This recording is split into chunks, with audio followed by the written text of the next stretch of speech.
د شهید عارف وزیر د مرګ اصلي لامل اوس مهال په ګوته شو. عارف وزیر ته چا ګواښونه کول او چا پر مرګ باندې ګواښه، ټول معلومات سره په همدې ویډیو کې وګورئ. سلام او مینه ملګرو، هیله ده چې روغ او جوړ به وئ. لکه څرنګه چې تاسو ته بهتره معلومه ده، 2 ورځې وړاندې د کوز پښتونخوا د پښتون ژغورنې غورځنګ مخکښ غړی عارف وزیر د خپل د کور تر مخه په ډزو وویشتل شو. د سختو ټپونو له امله یې د اسلام آباد ښار په یوه روغتون کې ساه ورکړه، چې نن ورځ په 11 بجو یې جنازه خاورو ته وسپارل شوه او د جنازې ترڅنګ په لوی افغانستان کې هم زیاتې غیبي جنازې وشوې.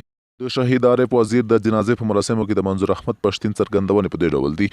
منظور احمد پښتین وویل، نن یو طرف ته عارف وزیر شهید دی، له بلې خوا د پنجاب د والي څرګندونې چې زموږ قربانیانو پورې خندا کوي.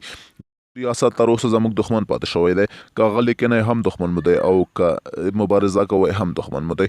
نن چې موږ راټول شوي یو، د دې لپاره راټول شوي یو چې له خپلې خاورې جنګ ورک کړو.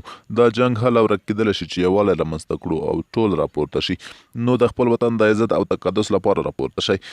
موږ به د خپل قوم سره یوه وروستۍ خبره کوو او یوه ژمنه به کوو چې موږ نور په دې خاوره کې دا کارتونه منو او که نه منو، خو هغه څوک چې دې خاورې ته جنګ راوړي باید نور اجازه ورنه کړو او په دې برخه کې به قربانۍ ته تیار یو.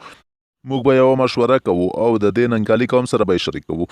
دا نن چې کوم قتلونه کېږي دا ټول د ISI پروژې دي او ټول په دې خبر دي. ښه او بد طالبان ټول د ریاست پیداوار دي. موږ خپل دښمن پیژنو. دلته یوازې جنازه نه ده بلکې یو مهم پیغام به هم له ځان سره لیږدوو. عارف د قام په نوم باندې شهید شوی دی او له چا سره یې شخصي دښمني نه وه. تر څو چې ژوندي یو د خپلې خاورې د عزت لپاره به مبارزه کوو. موږ په ډاګه مبارزه کوو او دا زموږ له خاورې سره ژمنه هم ده. له بلې خوا د پنجاب والي د شهید عارف وزیر د وژنې تور په یوه ټویټ کې پر افغان ملي امنیت وراړولی و. دغه ټویټ کې ادعا شوې وه چې د افغانستان د ملي امنیت ادارې لومړی غوښتل چې د پښتون ژغورنې غورځنګ مشر منظور احمد پښتین ووژني، خو د هغه له پټېدو وروسته یې د عارف وزیر مړی غورځنګ ته وسپاره. د پنجاب گورنر ډلې ته منسوب دا څرګندونې د غورځنګ د غړي عارف وزیر د وژل کېدو په تړاو شوې دي. په ټویټ کې همدا راز تور پورې شوی دی چې د عارف وزیر په وژنه کې د غورځنګ مشران او د پاکستان د قومي اسمبلۍ غړي محسن داوړ او علي وزیر هم لاس لري.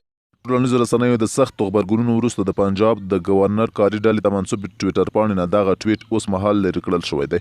د پښتون ژغورنې غورځنګ مشر او د پاکستان د قومي اسمبلۍ غړي محسن داوړ پر خپل ټویټر پاڼه ولیکل، د پنجاب گورنر کاري ډلې په دا ډول څرګندونو سره زهرجن تبلیغات خپروي او غواړي دا حقیقت پټ کړي چې عارف وزیر په وژنه کې د ریاست لاس دی.